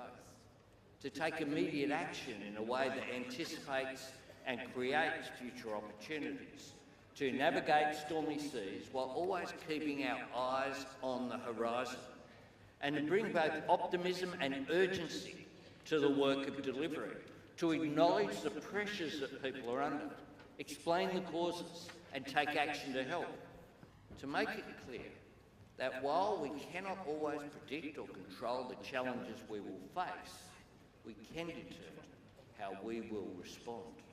In Australia, our election came against the backdrop of the worst global inflation since the 1980s and the biggest international energy crisis since the 1970s.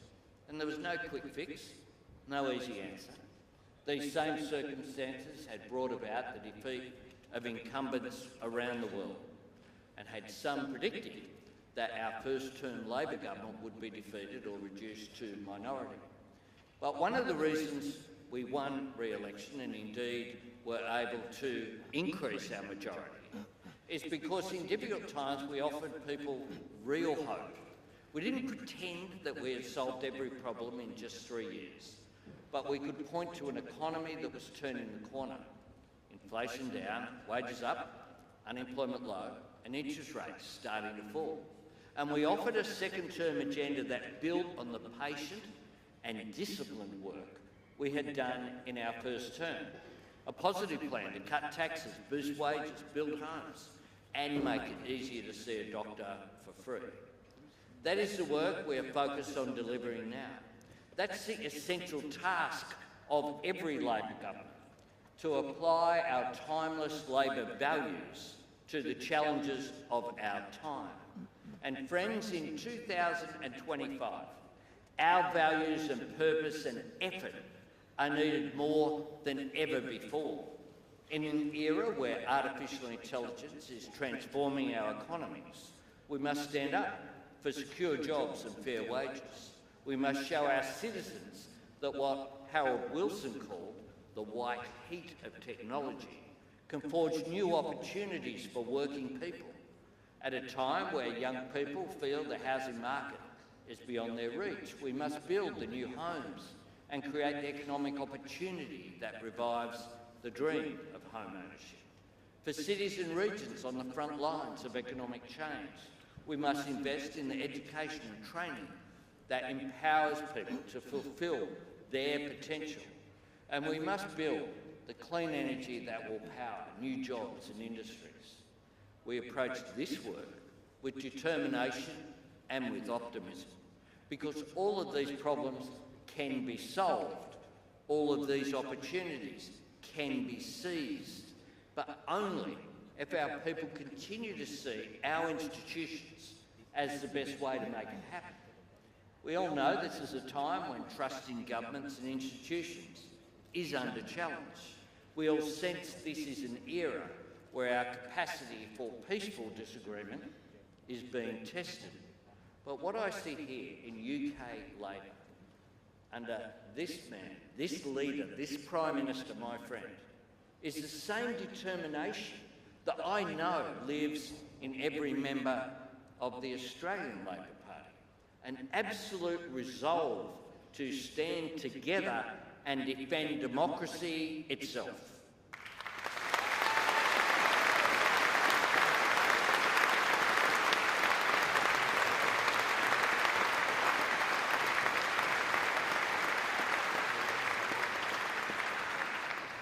Friends, this is where one of the oldest choices that both our parties made remains one of the most important. In Australia and here in the United Kingdom, the trade union movement chose to advance the rights of working people, not just in workplaces, but by forming a political party. In Australia and the UK, Labor, as a movement, chose democracy. We chose Parliament and progress over protest. We chose to be both a movement for change and a party of government. We chose to make ourselves part of a system where our political fortunes rise and fall on the power of ideas and the judgment of our citizens. We set ourselves the task of winning people's trust and proving worthy of it. And make no mistake, when we chose democracy, we chose the hard road, because building to last takes time.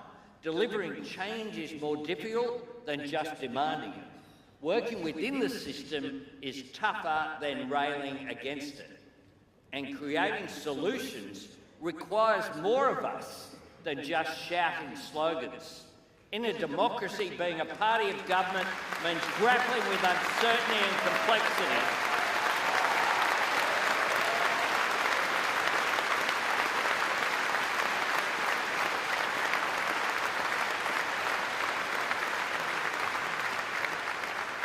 It means dealing with the gritty realities of the world as it is. And it means making, and yes, owning, tough decisions in the national interest. Being honest with people about the scale of the challenges facing us and the time and effort required to meet them. But friends, we wouldn't have it any other way. We're better for all of that. Our plans and policies are stronger for it. Our vision and our ambition for our people is bigger because of it. And our countries are better for it too. Because in the end, the hard road is the only one that takes us anywhere. Tearing things down is easy, but it doesn't leave you with anything. The low politics of fear and resentment are easy, but they only divide the country, they don't advance it.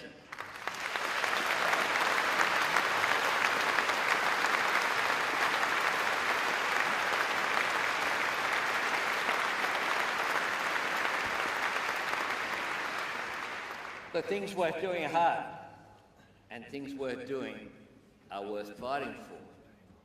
Friends, democracy was a defining choice that both our parties made. I want to finish with an old truth that both our movements know. a message that the men and women of the trade union movement carried on their banners more than a century ago. Unity of Labor is the hope of the world. That has always been Labor at our best. Unity of party and unity of purpose. A movement that looks out to the world with hope for the future and works together to make it better. Unity of Labor reflects the power of solidarity to drive change, and it reflects the responsibility of Labor to promote unity, to foster cooperation and understanding in the world, and to build cohesion, respect and harmony at home. We do that by embracing patriotism as a truly progressive cause, by demonstrating that our love of country is what drives us to serve it, and also to change it for the better, by encouraging pride in everything that sets our nations apart from the world, by building faith in everything that brings us together, and by making it clear that the strength and power of the symbols that unite us lies in the faith that they belong to all of our citizens, not just some. Because in both our nations,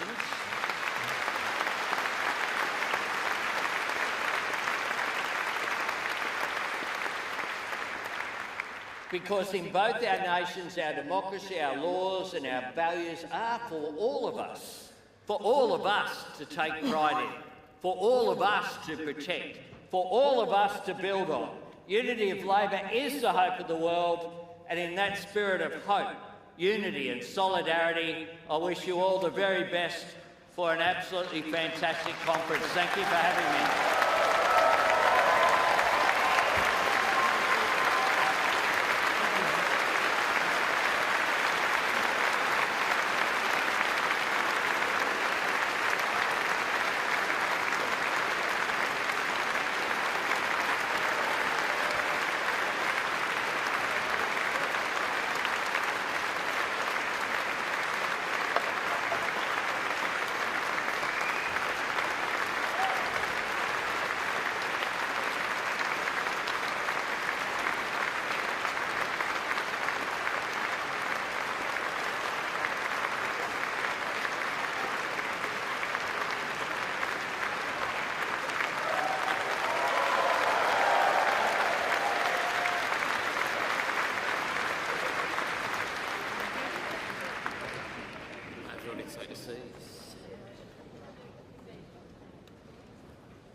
Okay, everybody, just let everybody get settled and then we'll get started again.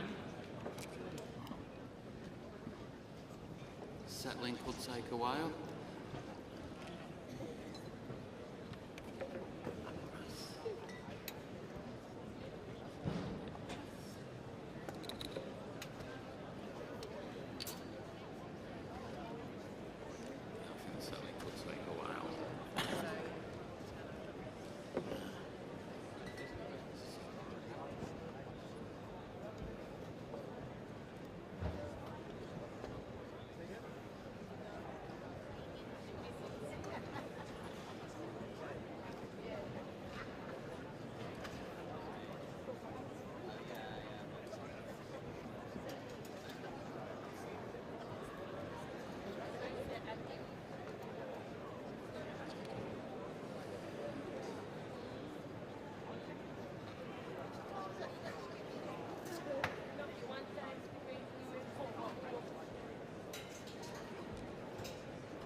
Are we nearly there, conference?